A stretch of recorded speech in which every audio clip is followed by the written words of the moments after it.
क्या 8 करोड़ बिहार के लोगों का वोटर लिस्ट में नाम कट जाएगा? क्या 4 से 5 करोड़ लोग नाम बचेंगे? बिहार जगदेव बाबू की धरती, जननायक कर्पूरी ठाकुर की धरती, जहां शोषित वंचितों की लड़ाई सबसे मजबूत है, जो आज भी जातिवाद, मनुवाद और धर्म की राजनीति को स्वीकार नहीं कर पाया, जहां आज भी पिछड़ा मुख्यमंत्री हैं। आप सोचिए, क्या अब चुनाव आयोग के दम पर उसको हटाने की कोशिश है? याद कीजिए लालू यादव का दौर। इसी चुनाव आयोग में टीएन शेषन नाम का एक आदमी आया, जिसको ईमानदारी का इसी मनुवादी मीडिया ने तमगा दिया, और उस शख्स ने ऐसे ऐसे नियम बना दिए और चुनाव आयोग, लालू यादव सत्ता से बाहर हो गए। सोचिए, मायावती जी हाथी ढकवा दिया गया था। अब चुनाव आयोग कह रहा है कि जो जहां का है उसको वहीं वोट देना चाहिए। यह एडवाइजरी जारी करा है ज्ञानेश कुमार चुनाव आयोग के प्रमुख हैं।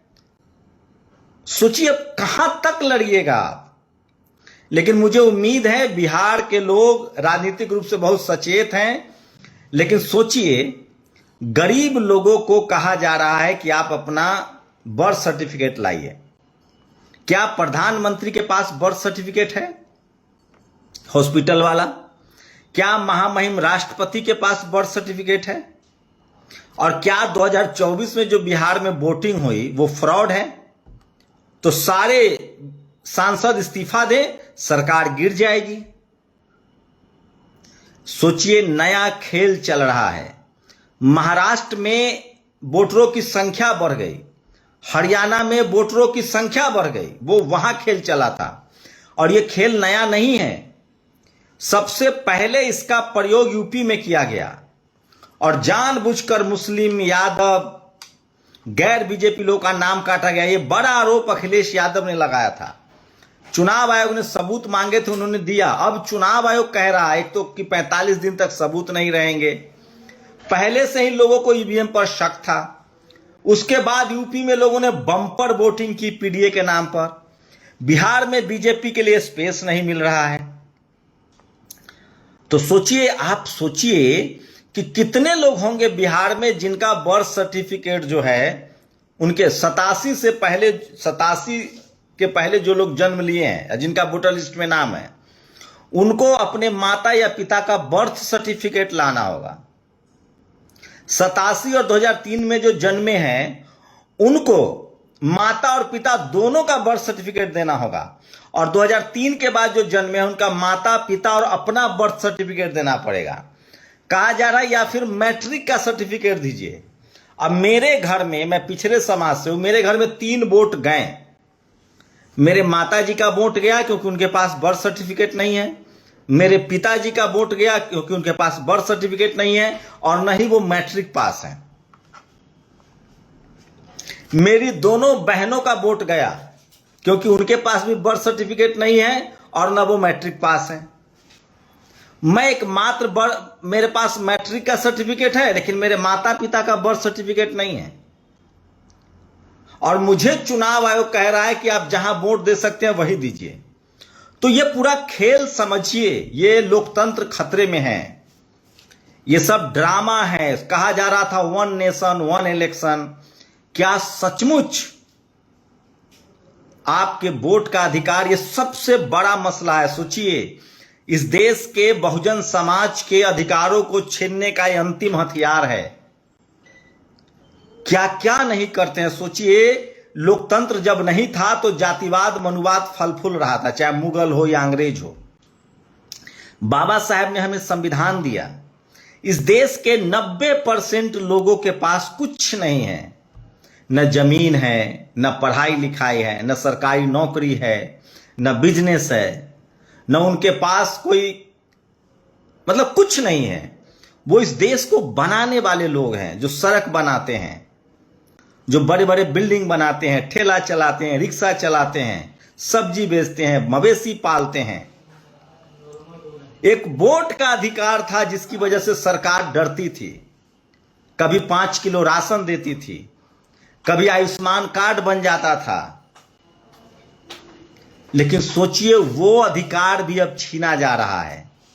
आपसे आपका वोट का अधिकार छीना जा रहा है। आप कल्पना कर सकते हैं ये कौन लोग हैं जो चुनाव आयोग में बैठे हुए हैं। अब तो मुझे लगता है कि सुप्रीम कोर्ट को कम से कम संज्ञान लेना चाहिए। अगर यही काम कोई दलित पिछड़ा प्रधानमंत्री होता, अल्पसंख्यक प्रधानमंत्री होता और करता तो सुप्रीम कोर्ट से आवाजें आती। चारों तरफ घनघोर चुप्पी है, क्योंकि चपरासी से लेकर चीफ जस्टिस तक मनुवादी वाले सोच के लोग, संघी लोग बैठे हुए हैं। आप क्या क्या कीजिएगा। पहले जब लोकतंत्र लागू हुआ, एससी एसटी के सीट पर लोग अपने नौकरों को चुनाव जिताते थे। उसके बाद जगदेव बाबू, सुनेलाल पटेल, मान्यवर कांसीराम साहब का आंदोलन चला। पिछड़े लोग राजनीति में आने लगे तो अपने घर पर बूथ बनाते थे, वोट नहीं डालने देते थे। 90 के दशक में जब दलित पिछड़ा एकजुट होने लगे, अल्पसंख्यक एकजुट होने लगे, तो नया नारा दिया कि वोट का, राजनीति का अपराधीकरण हो गया, जबकि राजनीति का पैसाकरण किया गया। उसके बाद बूथ लूटने लगे। उससे भी जब पार पाया तो 2000 के दशक में ईवीएम लेकर आ गए। अब आगे जनता सोशल मीडिया का दौर है। अब 50% एससी एसटी ओबीसी किसान अल्पसंख्यक लोग संसद जाने लगे हैं, तो कहा जा रहा है कि आपको वोट ही नहीं डालने देंगे।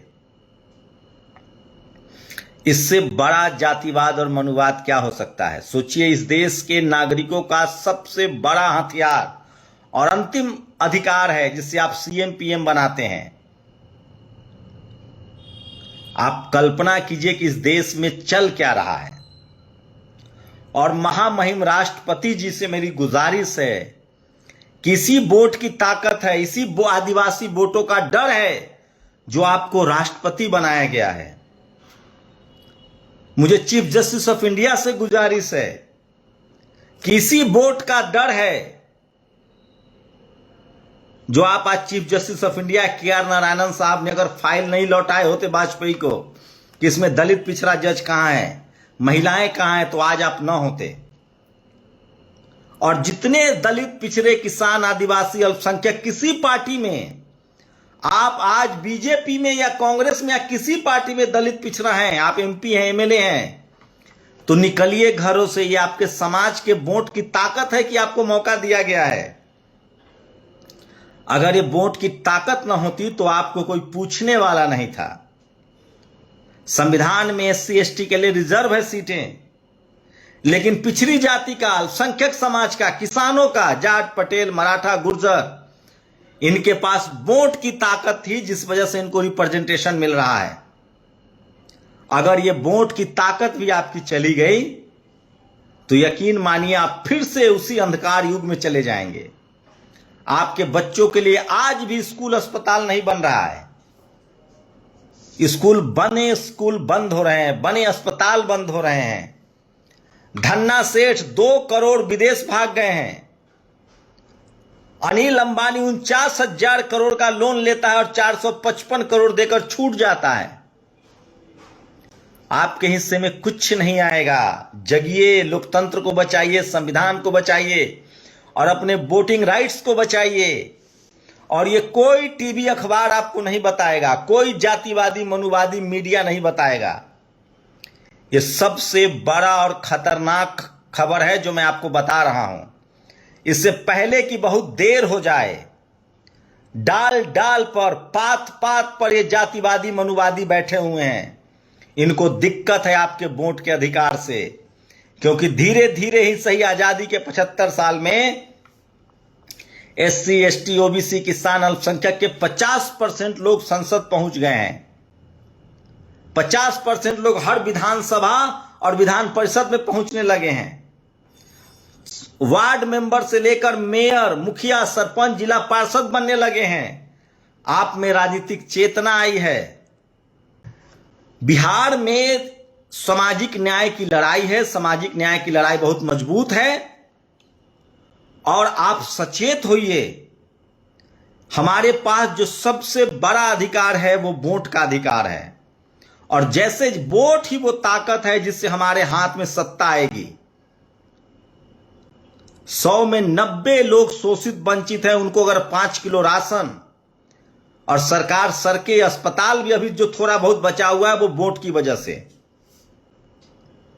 अब बताइए, वोट से और लोकतंत्र से किसको फायदा है? इस देश के 90% शोषित वंचित को फायदा है। दलित, पिछड़े, किसान, आदिवासी, अल्पसंख्यक, आप किसी धर्म के हो, आप SC, ST, OBC, किसान, अल्पसंख्यक है, तो आपको इस संविधान से फायदा है।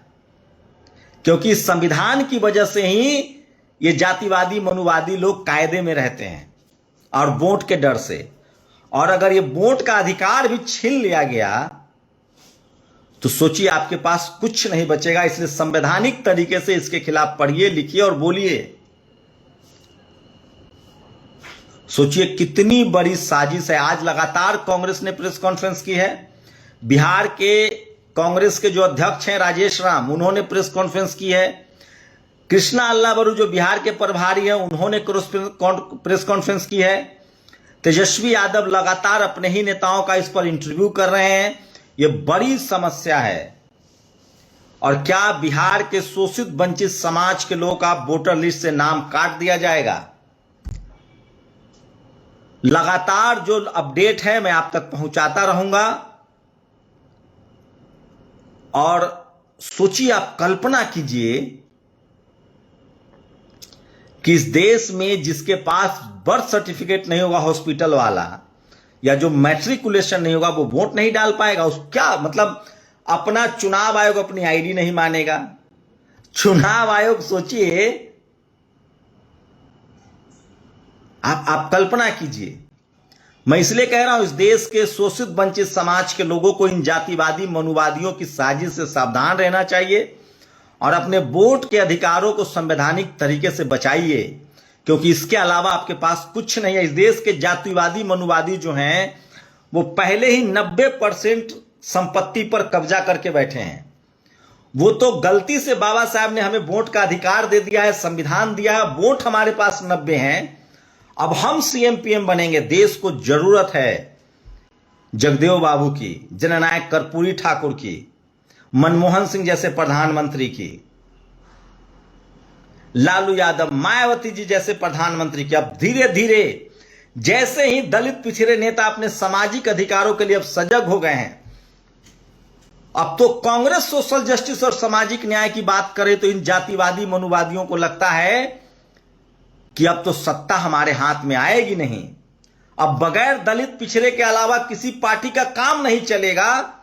तो ये नया नया सगुफा छोड़ रहे हैं कि आप साबित कीजिए। सोचिए, आपको लगता था कि मदरसा बंद होगा। मैं बार बार कह रहा था 10 साल से कि ये मुसलमानों के खिलाफ नहीं है। मदरसा बंद करने की बात कही जा रही थी।